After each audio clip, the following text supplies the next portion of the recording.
Hello, everyone, and welcome to A New Direction. My name is Jay Izzo, and oh man, we got another great show. I got to tell you something.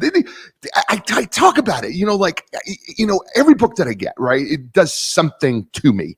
It energizes me. It challenges me. It digs in my soul, and it reaches in, and it pulls something out of me that I go, why is that there? Oh boy. Did this book do that this week? The book entitled Why I Find You Irritating. Right? It's pretty cool. But listen to this. Navigating generational friction at work. Isn't it true, ladies and gentlemen? Because I know it's true of me, right? Isn't it true that, if you're a little older, you are judging some other generations, and we really have very unkind words to say about them, right? And you younger people who listen to the show, and by the way, thank you. I know that I've got a lot of young people who listen to the show, young business people live in the show. Thank you for listening to the show. I do love you, by the way, and I appreciate you doing that. Tell your friends. And I know that for you younger folks who listen to us who are older, you can sometimes have some unkind things to say about us too. And you know what? Some of it's legit. All right. Some of it is because we don't understand each other. And the reason why often we say these things is because we just don't understand. And sometimes because we don't want to understand each other. And Chris DeSantis, who is joining me, an author of this outstanding book, Why I Find You Irritating, Navigating Generational Friction at Work, has written a gem of a book that I believe is the bridge. I truly believe it is the bridge between the labels that we give our generations, whether that be Boomer, Gen X, Millennial, Gen Z. He has found a bridge here. And if we're willing, which is why I said sometimes we don't want to. But if we're willing, and we'll read this book,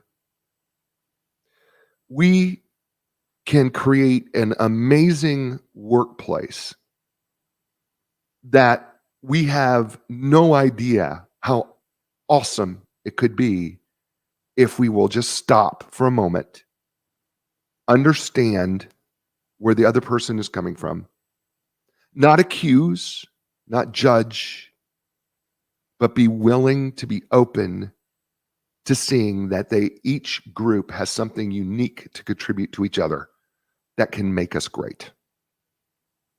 That's what this book does.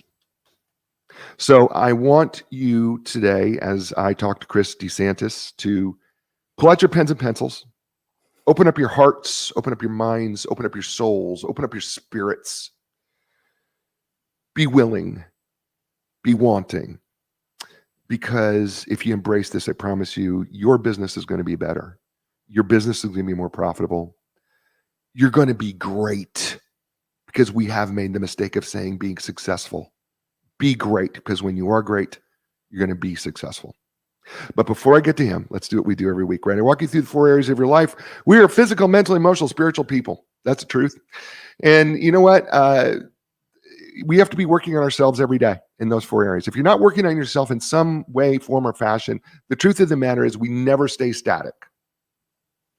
You're either growing or you're dying. I hate to put it to you that way. Some of us are closer to one side than the other, right? But we have to evaluate ourselves, right? So we have this little fun thing that we do every week, if you've never joined us before, where a scale of 1 to 10, 1, my training in this area is awful. 10, my training in this area is outstanding, right? So for instance, let's take physically.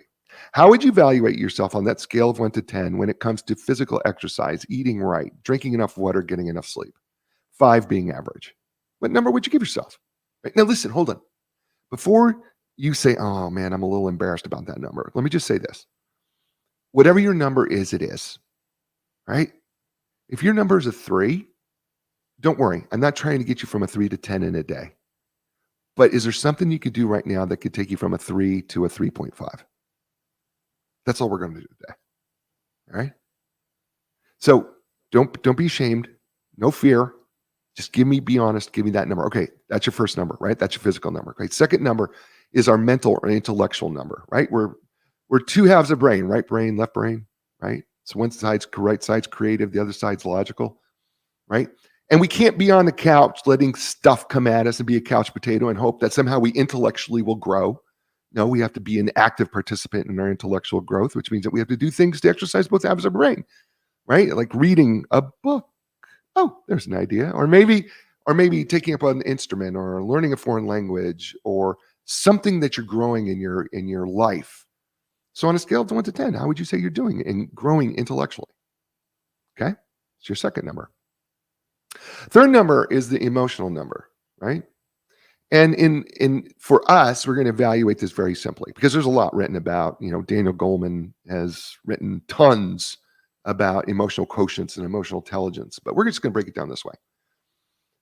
How would you evaluate yourself in your ability to control your emotions when you're under stress, when you're under pressure, when you're tired, when you're hungry? And then the second piece is, how well are you able to truly understand and tap into the emotions of another human being? If you put that all together on a scale of 1 to 10, what's your number? Right? One thing is true about emotions, by the way. As with all this stuff, you're in control of them.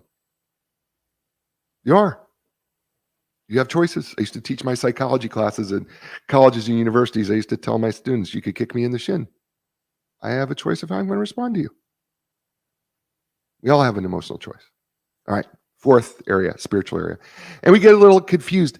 I learned something the other day that Webster's dictionary, the unabridged dictionary, when they talk about spirit in the Webster's dictionary, it's really interesting because, and I want to read this definition to you because it really was enlightening to me.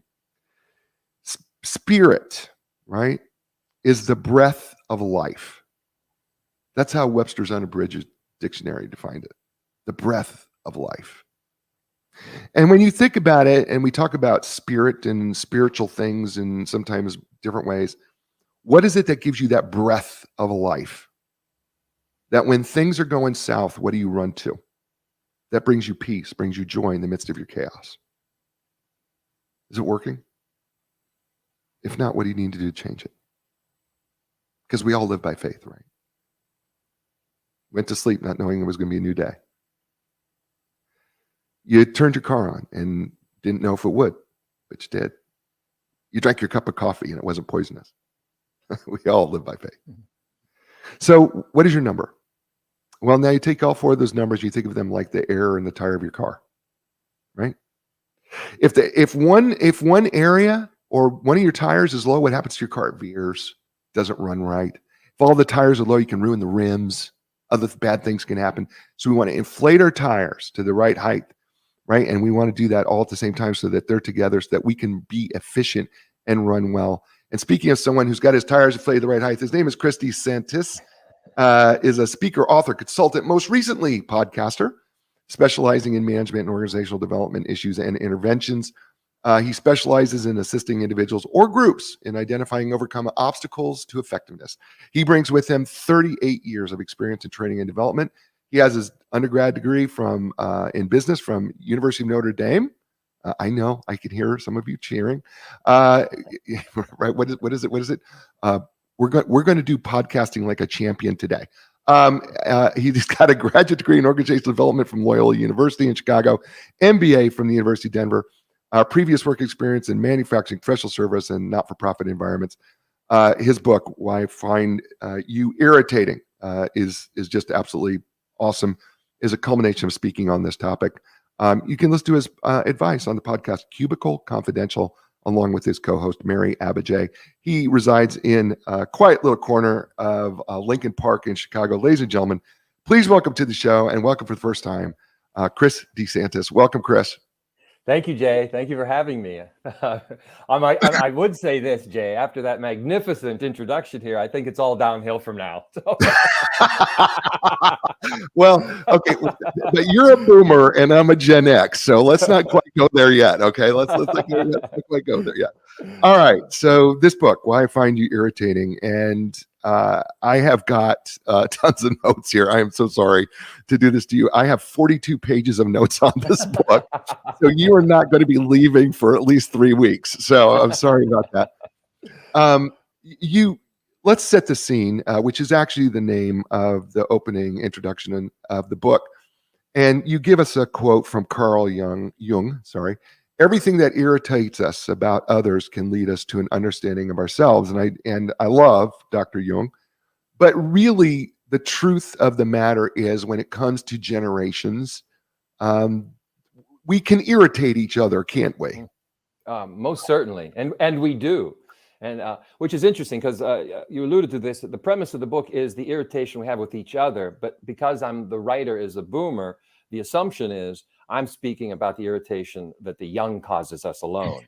And it's not true. We're all equally irritating to some degree to somebody. Yeah, isn't that? And I don't know if this is fair, because I know that we have generational cohorts that you talk about in the book. And we break them down into the years, traditionalists from 1928 to 1945, baby boomers from 1946 to 1964. Then you got Gen X, millennials born in 1981 to 1996, and then Gen Z, 1997 to 2012. I don't know. It's not a hard and fast edge, right? No. I mean, there's a little blur in here, correct? That is right. That is right. I use the term waves because I think they wash into each other, and it's more gentle than that. They're not siloed. These are constructs.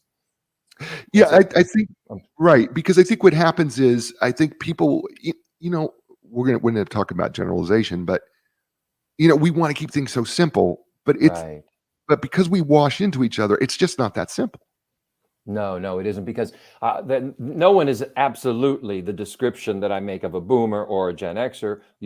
But you are normative in the sense that we evaluate people from some categorical way. So I know I can meet you as an individual, but I will have categories about you in my mind before I even have an interaction with you. And that's what we do. It simplifies our day. Otherwise it'd be a long day. Right. So let's just dig in. You've divided the book into a couple parts here. The part one, the how, what, and why of generational dynamics, which let's just dig into that. Chapter 1, the Rashmon Effect. By the way, I had to look this up because I could not remember it. I know I'd heard it, but for those people, do you want to tell people what it is, or you want me to? The Rashmon Effect. I think you do. You did the homework on it. I like that. By the way, I just like your enthusiasm about all this. Well, you're welcome. I do. I find it exciting. So Rashmon Effect is a term used to describe how a single event can be described in a variety of ways due to the unreliability of multiple witnesses.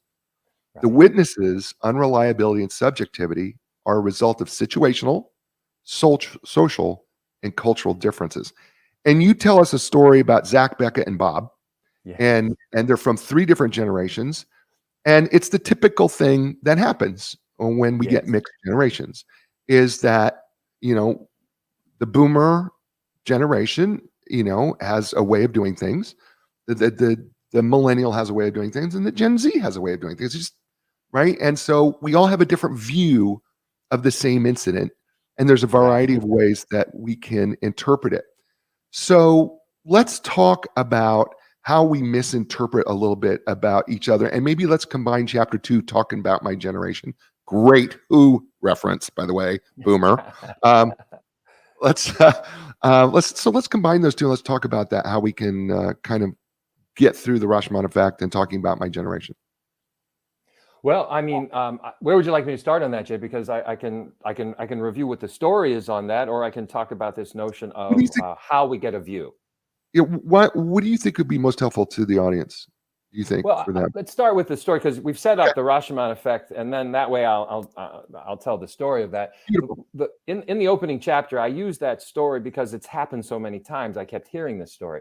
I work a lot in professional services, so I work a lot with these high-powered partners, as it were, and their frustrations that they sort of talk about the young. And this story was very simply that a partner at a consulting firm brings a junior associate and then even more junior associate to a big meeting with the CEO of a client.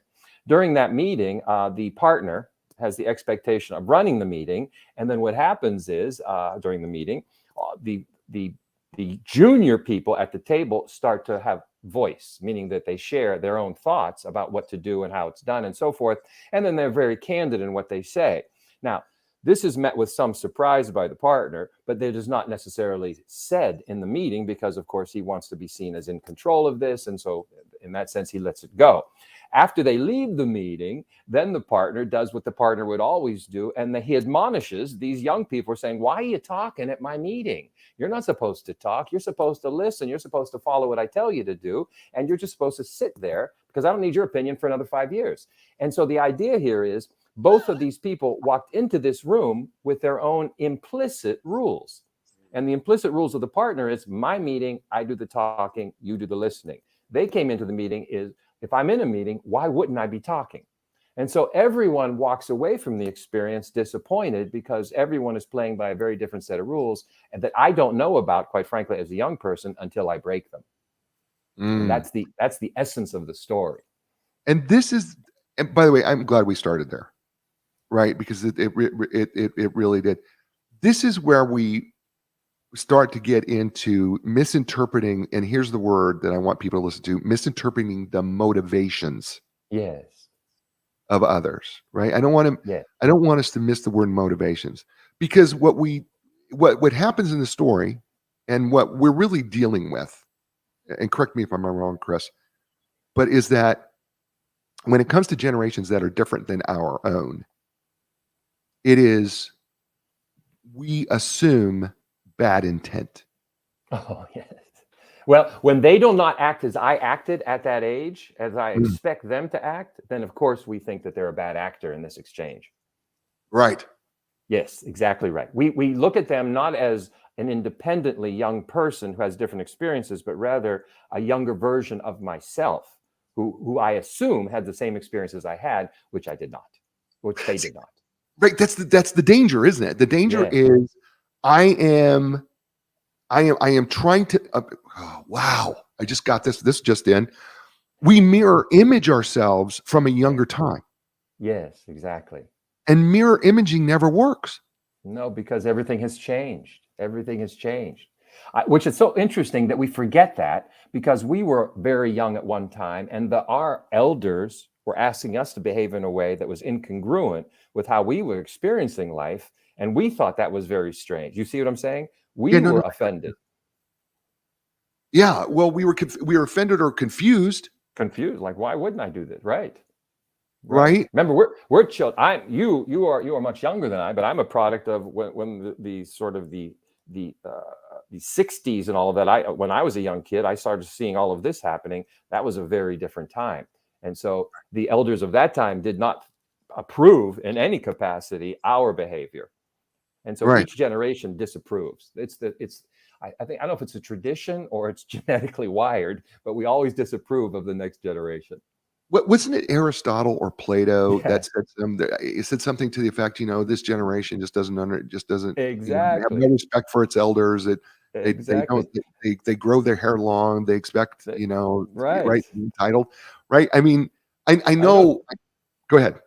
No, it's 2,500 years, and apparently if we're failing, each generation is failing, then we're failing upward, because each successive generation adds more to the, to the, I think, the grandeur of the planet than the one that preceded it. And part of the problem is that we're living longer. Yes. Well, I don't know if that's a problem as you get older. well, it is. Yeah, no, you're exactly right. Because we have more generations that we have to deal with. Yes. As we age. There are 6 generations, well, actually as many as 7 generations alive today, but also, to your point, because we are living longer, we've elongated there used to be 4 stages of life. as I discussed. Now there are 6. And so we've basically elongated adolescence and our sort of our, I will call bonus elderhood at 80 plus. We're getting a longer time, and also, frankly, we're more productive longer because our Right. health is better. So Right. yeah. So it's very complicated. And then they want us to get out of the workplace. This is the other thing that's so interesting. They want us to move aside so they can move up. And I think that shouldn't be the answer. What we should be doing is expanding the pie, not claiming somebody else's piece. Oh, that's beautiful. Folks, listen to that. Let's expand the pie. You know what? There's room. Okay. We just need a bigger pan. His name is Chris DeSantis. His book, Why I Find You Irritating, Navigating Generational Friction at Work. It's awesome. We're just getting started. We're going to be right back right after this. Hey, folks, my sponsors, Epic Physical Therapy, they should be your physical therapist too, by the way.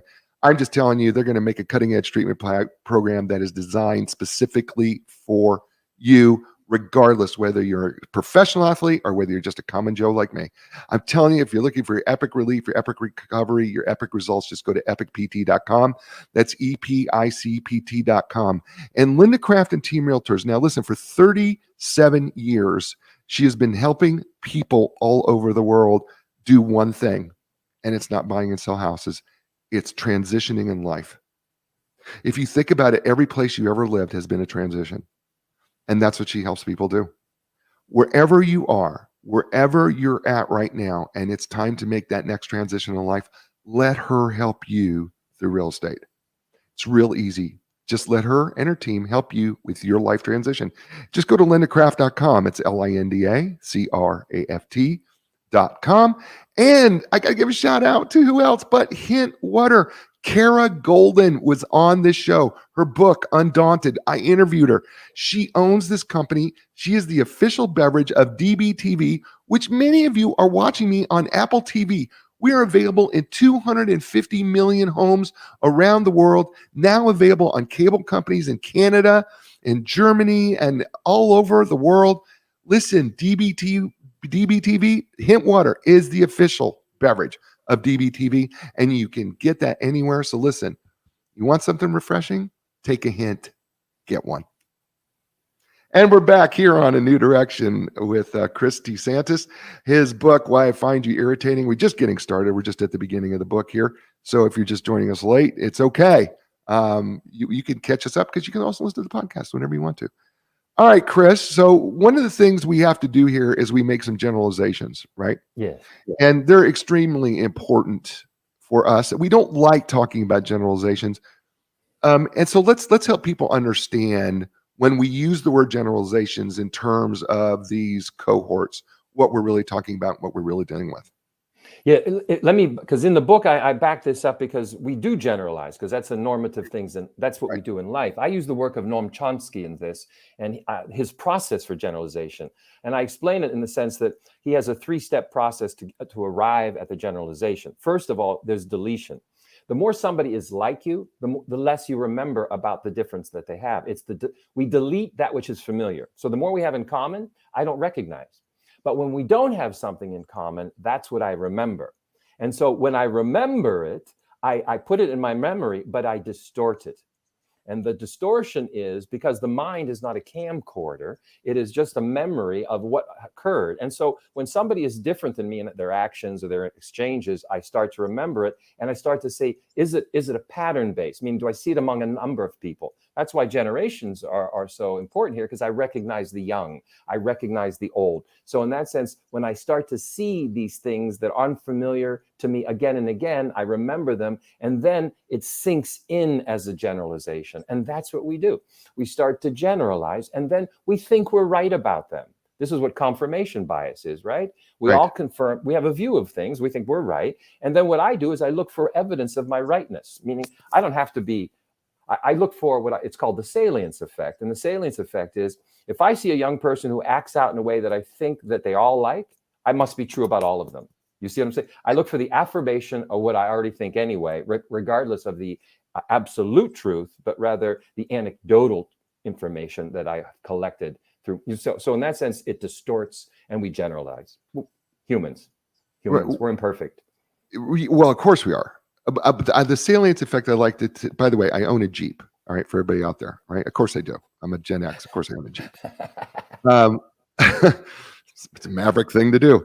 Right. Can I tell you something about Jeep people? Right. We wave at each other in our Jeeps.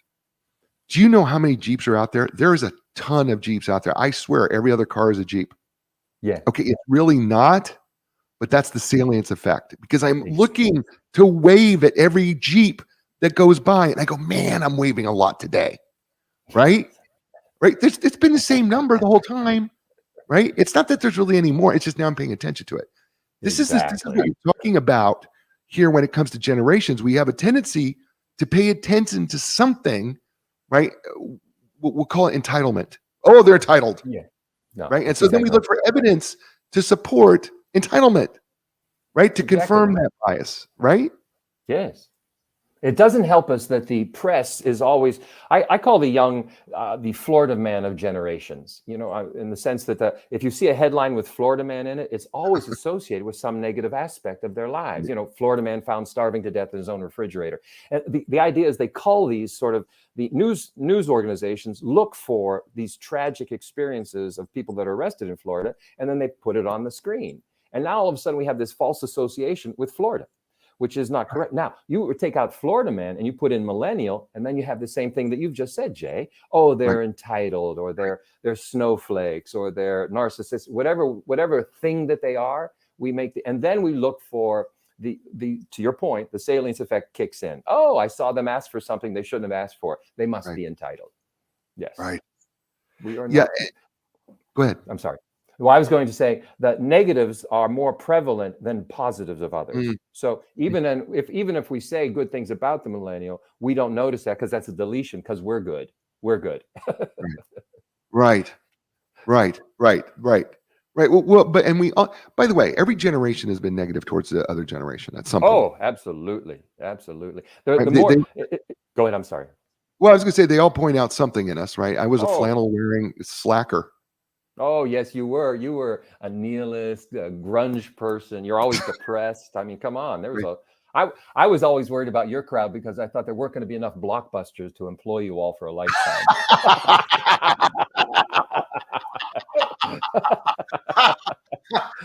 Well, Netflix saved you from that dream. Oh, that's so good. Oh gosh, that's so good, Chris. That is so good. There was gonna be enough blockbusters. Wow. Yeah. Well, half of my generation is still unemployed. So go ahead with what you're saying. Yeah. You rewind it yourself. That was my attitude towards you. Oh gosh, that is so funny. It's so true. If we're not careful, right? And I've heard this, right? I've been in these discussions with business owners, either that I coach or that are friends of mine. And, you brought this up and I thought it was beautiful. You brought in the book. And the boomer asks you, hey, Chris, those millennials, they'll grow out of this, right? And they'll turn into, more like us. And your answer is? No, they will not. Although here's what happens. Every once in a while, you'll have a young person that has the traits of your own.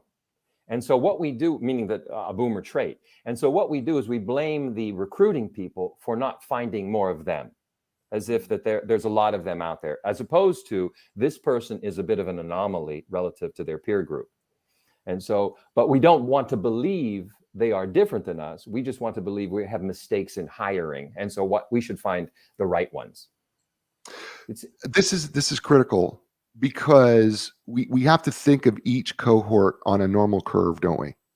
Yes, exactly right. Exactly right. There's a normative group that sort of is, and then there are exceptions on both ends of that. So right. So we try to look for, and again, if they're not who we want them to be, we try to make them into us, which I think is probably not the way to go. Because if you want a business that grows, you have to grow with the population it's serving, not the population who it served previously.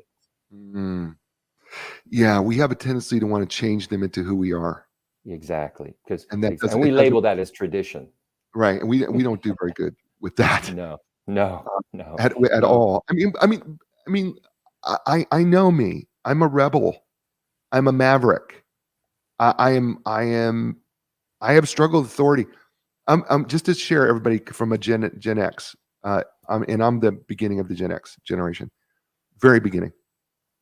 Let me just say to those people who are trying to figure me out, you got to understand, I questioned authority on every level, and as somebody who tried to work in several universities, I hated it because of the bureaucracy and the hierarchy, and it was always somebody trying to push down and wanted me to stay in place and didn't want me to. And that was a very difficult thing for me in my 20s. Hmm.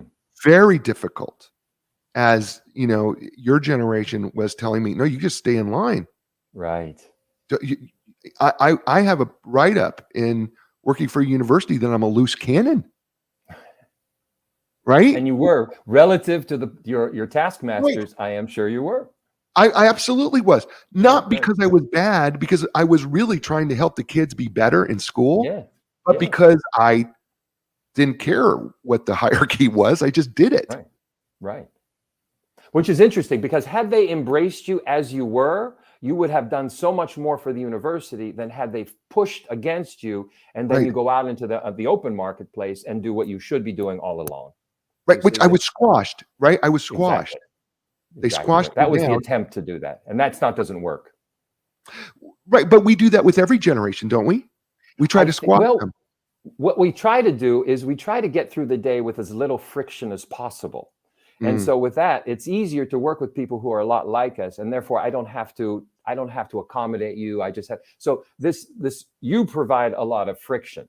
But friction is good. You know, humans are better when they argue with each other than when they always agree. Because you mm, always agree, you don't learn anything. But when you argue, you learn that maybe there's a better point than the one I have. And so mm. this gets us past this notion of a confirmation bias. You know, I always come into the situation thinking I'm right. Well, if you surround yourself with those who are different, you might find a better way than the way you assume is the right way. Mm. That's good. Let's jump to chapter 3, generational ways. I want to talk about something in specific I have Sure. that you said in there. And you talk about Mannheim, Mm. and Carl Mannheim and his Mhm. essay, The Problem of Generations. And you do say that you agree with him on a lot of things. You disagree with him on a little small point, I think. But you said this: people resemble their times more than they resemble their parents. We are the Yes. product of our eras. Let's dig into that a little bit. Yes, we are. We are, as you experienced when you were growing up. You as a child saw on the TV. By the way, you're the last kid that had a private life. Last kid that had a private life. You're the last kid in America that actually watched TV unfiltered.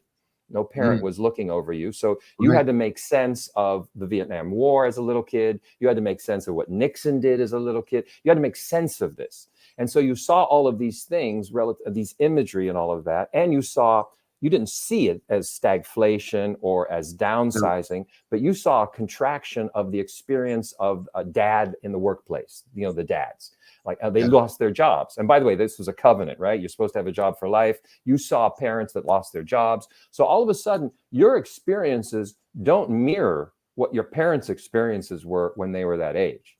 right. And so that filters into how you see the world subsequent to that. This is why you have this resistance to, as you said, Jay, to authority, because how do you trust it? If the president's a crook, I am not a crook, but if the president is a crook, then how do you trust somebody in authority? And that becomes part of the innate skepticism of your generation. What I love about your generation, though, Jay, you're my favorite generation. You are the most independent of all of us. You are the most self-sufficient, but you call everyone around you needy. I do. I do. If I'm not careful, I will, because they're so needy. They're so needy. It's so true. Because you It's don't need anybody. You figured it out. You just figure it out. well, It's one. and here's the thing. Even if I'm in a bad place, I do you know what the first thing is that go? I go figure it out. Like Exactly. if people like I remember when the internet came out and somebody said, "Well, what are you going to do about websites?" I said, "I'll figure it out." And so in Right. 1997, I bought a book on my own. That was a visual book on how to write code. And I Wow. taught myself how to write code on my own. Yeah. Why? Because that's what I do. That's what you did. You figured it out. You know, I have this theory that as of a generational cohort, you're the only generation that was designed for the pandemic, because we had to move from an office to the home, and you're the only ones who weren't bothered by it. Like, okay, well, so, so Big deal. exactly. It was no We big. boomers, yeah, Yeah. we were bothered, Yeah. and the You guys young were were. bothered, right? Yeah. Yeah, no, you weren't bothered at all. Like, just get on with it. Yeah. I mean, come on. What are we doing here? Why are we so what? We'll Yeah, no, figure it out. exactly.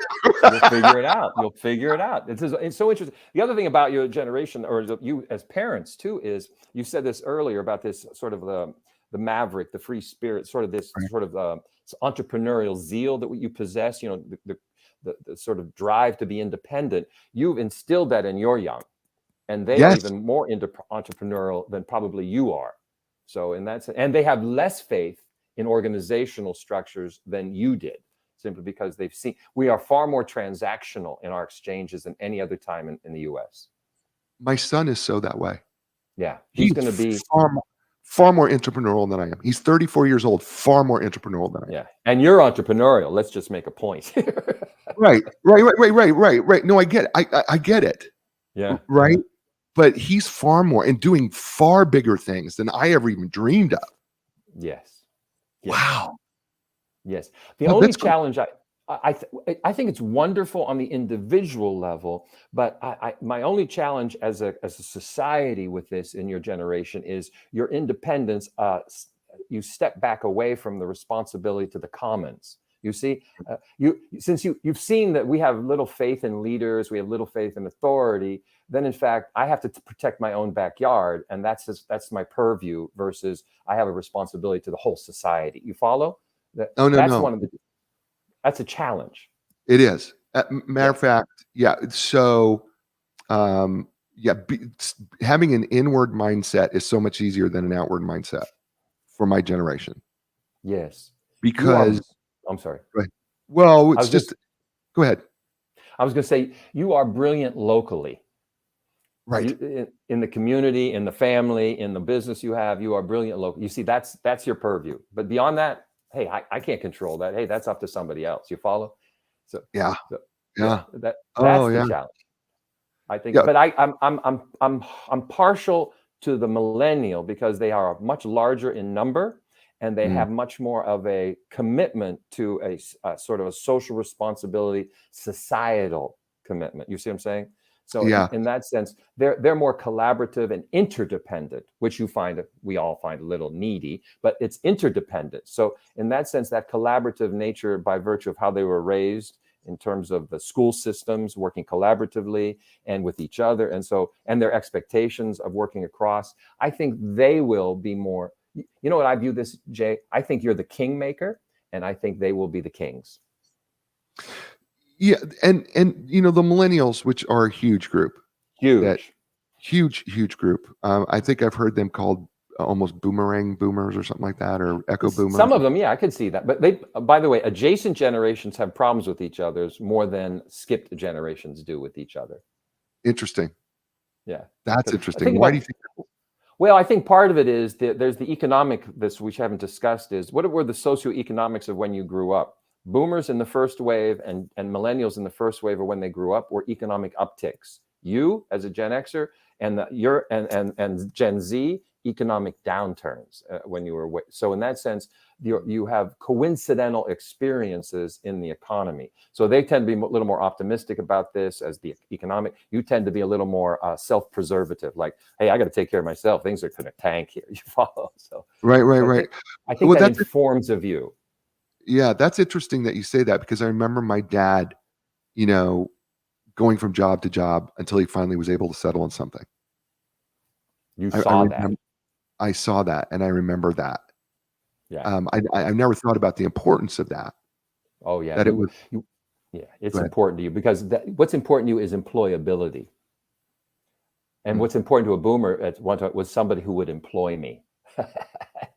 You see, one is dependent on an organization in terms of, and one is dependent on oneself. What is important to the millennial? It's an interesting question because I think they were on a slightly different journey because they came from this period of, they were embraced as young people. I call it the bubble of love. And so they Right. were embraced. And so they were raised in an optimistic capacity to, again, I will come back to this point, not they as the total, but a number of them.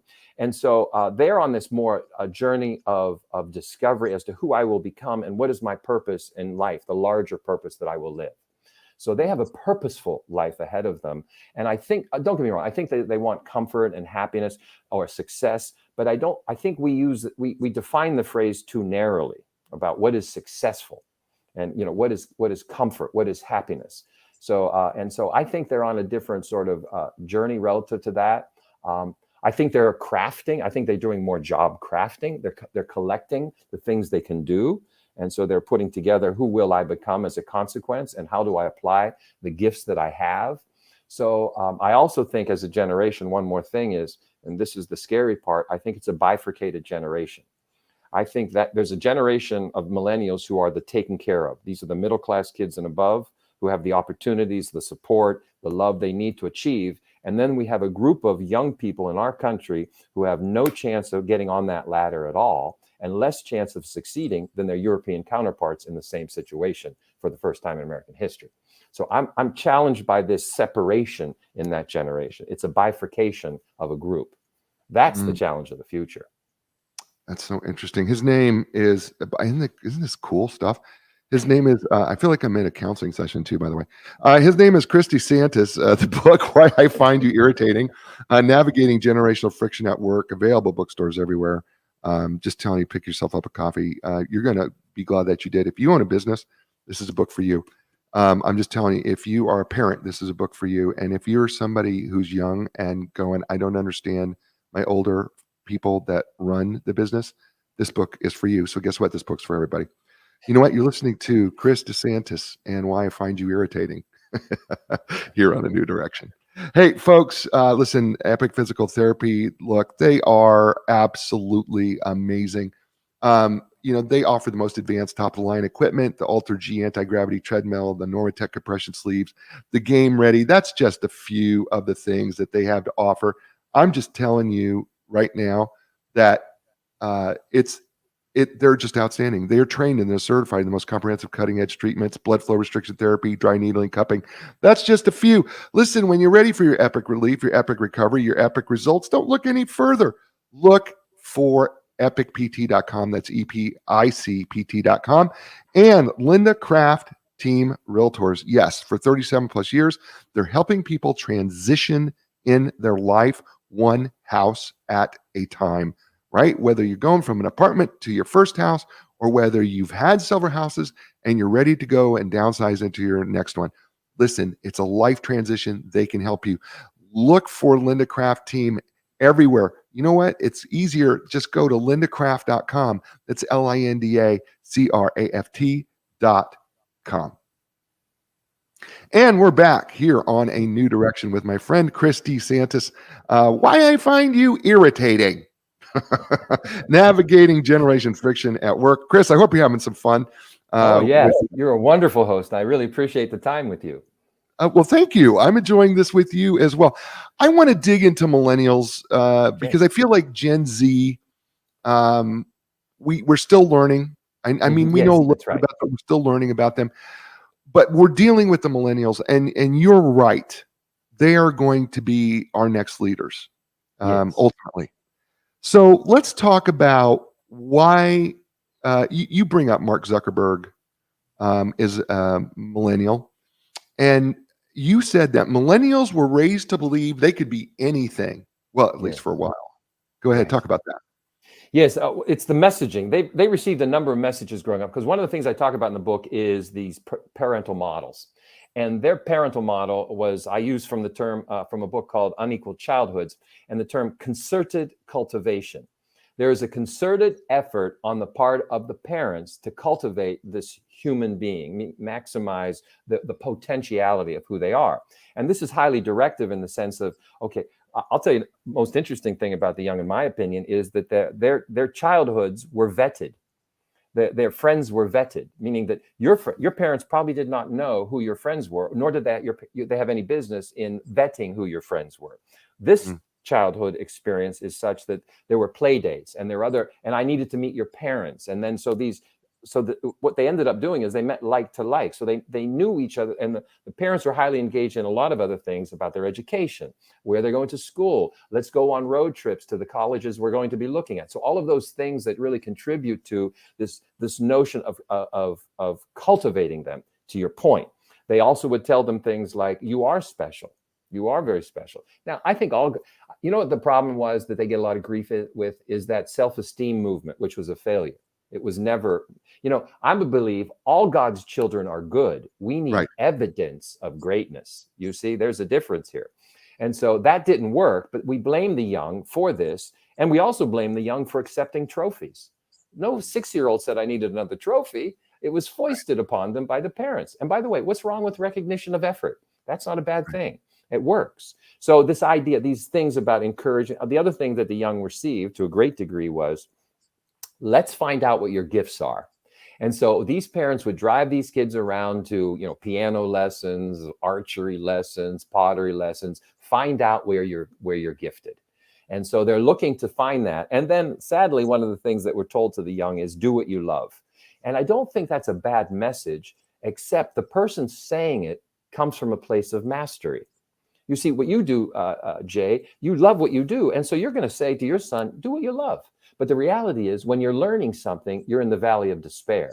So the confusion is the learning process is difficult, but eventually you will love it. So do what you eventually love is probably a better statement than to the naive of saying I should do what I love, because all of those things put together, you put the child on a journey of who will I become? And that's the beauty of this generation. I think that a lot of them will have a slower trajectory. This from a book called Range, a slower trajectory, and then eventually it will take off because they will be matching the gifts that they have with the experiences they want to achieve them in.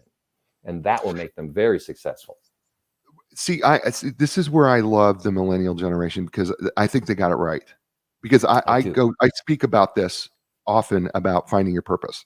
Yes, exactly. Matter of fact, I'm about to do a talk here in a couple weeks to a group of people who are getting ready to retire, talking about finding your purpose after retirement.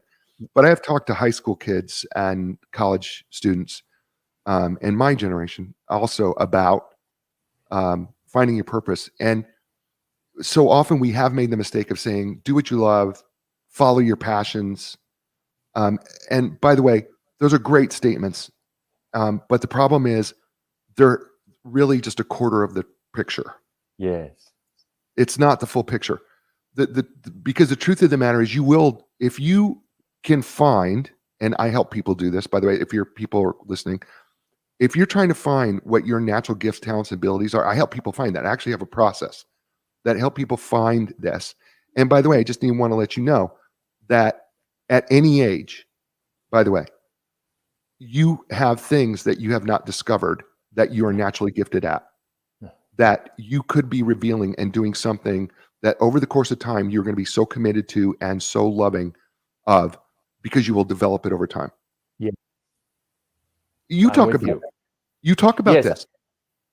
I call this, in my book, I call this lopsidedness, is embracing your lopsidedness. Because I think, to your point, is exactly what I believe, Jay. You are not good across all things. You are brilliant across a few that has made you very successful. And you have certain skill sets. You have this deep enthusiasm for life. You're highly empathetic. You are a life learner. Those are the things that have marked who you are. You may not be the best accountant. I don't know that, but is that important? Probably not. Exactly. See the point of that? But you need somebody on your team who embraces the numbers. So the point would be lopsidedness is the recognition of what we really truly identify with being who we are at our best, and then working with other people who have things that we don't have. And so we give over to Caesar that which is Caesar's, in effect. And life is a team sport, because work is more and more complicated. You need the support and work with others to achieve. So we are aligned with that. This is, by the way, you said something in lopsidedness that I thought was just genius, because we're here. I live in Raleigh, North Carolina, where we have the Carolina Hurricanes hockey team, and we're very proud of them. They're really good. And you said something as an example in lopsidedness. We don't ask the goalie to take the face off and run with the puck and score. Right, right, Right? We ask the right. goalie to be specialized. By the way, I'm looking at Competitive Advantage here by Michael Porter, one of the greatest marketing books ever written in 1980s, still part of the curriculum at Harvard University's Business School. And you know what it is all about? A niche market, Yes. right? Yes. The most successful businesses have a niche market. At the same time, what you're saying is find your niche. Exactly right. It's what you've actually hit on the essence of what I talk about is an organization, because I borrowed this term lopsidedness from a marketing professor out of Stanford in her book, Different. And the idea here is, to your point, companies succeed because they have identified a niche that is unique. Now, what I find so curious is if they've identified a niche that is unique and they are not all things to all people, why does that not cascade throughout the organization? So there should be a cascade of this saying, okay, what is unique about each of these departments and their interaction, how we are dependent with each other, down to what are the teams within a department, what is unique in terms of the contributions I have. So I just say, if you're doing it at one level, do it throughout. It seems to make more sense to me. It's congruent. Okay, so let's jump to how do we help understand millennials in the workplace and how do we integrate them into it? Yes, it's we help each other by first explaining to somebody who we are. And so I'm a big fan of having an expectation meeting when I have somebody working for me, meaning that this is why I love what I do. Tell people why you love what you do. I see you do this every day in each of your talks. Why do I love what I do? And then you say to them, my job is to make you great at whatever the thing is that they're there to do. I'm going to make you a great lawyer. I'm going to make you a great consultant. That's my gift to you. But this is how I approach it. Now, what do you need from me to do this well? Now we are entering into the phase of a negotiation because the young are particularly good at negotiating. They have been negotiating with their parents since they were 4 years old, because we don't tell a child what to do. We engage them. It's sort of a dialogue about what needs to be done. So we're more Socratic. And so my point here is when we engage our young professionals with us and saying, this is the common goal, this is what I want to achieve, this is how we're going to do it. What we're doing is we're surfacing all the rules between us. And if you do that, you have less friction, because we do not, to your point at the very beginning of our talk, we don't ascribe a negative motive to why they're doing this to me. We know why they're doing it for me. So how do we help them be successful once we've hired them? Well, to help them be successful is you tell them what the rules are, be clear on all the rules, sort of like an organization is like an iceberg. Most of the rules are underwater until you break them. So be very clear on the rules that you have for each other, right? And then I would also say, give them the benefit of the doubt when you see something. If you see them behaving in a way that you think is really strange, rather than say, stop doing that, your first thought should be, okay, this is a rational human being. Why might they be doing that? Is there something I'm not recognizing? So maybe you have to go into a dialogue before you go into an accusation.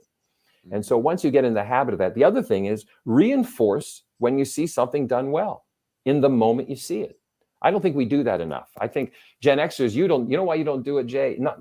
Let me correct that. I think you do it, but a lot of you don't do it because you don't need it. You've never felt, for instance, when you read that book on coding, nobody came over to you later on after, hey, Jay, good job on reading that book. Good job. You see what I'm saying? You would have gone, what are you saying that to me for? What has this got to do with any? You see what I'm saying? You don't need it. But imagine a young person who's learning something and they're having difficulty, and you say, hey, I really appreciate your effort. That person will respond to that, even though in your world, when you were younger, you would not have. Right. And this is and you talk about this issue of feedback, because the different generations have a different desire for feedback. You've already talked about mine. Let's talk about what millennials are looking for and Gen Z are looking for when it comes to feedback. Yes, well, there's a slight difference there, but I think the millennials looking for contextual feedback. They're looking for the full gamut of their performance. So, for instance, we think of feedback in terms of friend or foe. if I don't know who you are with me and you're only giving me corrective feedback, you push into the camp of foe. But if you're giving me contextual feedback about my overall performance, saying, oh, these are some of the things you're doing well, and this is what you need to work on. Now I have a better picture that you're looking at the whole person as opposed to trying to find out what's wrong about me.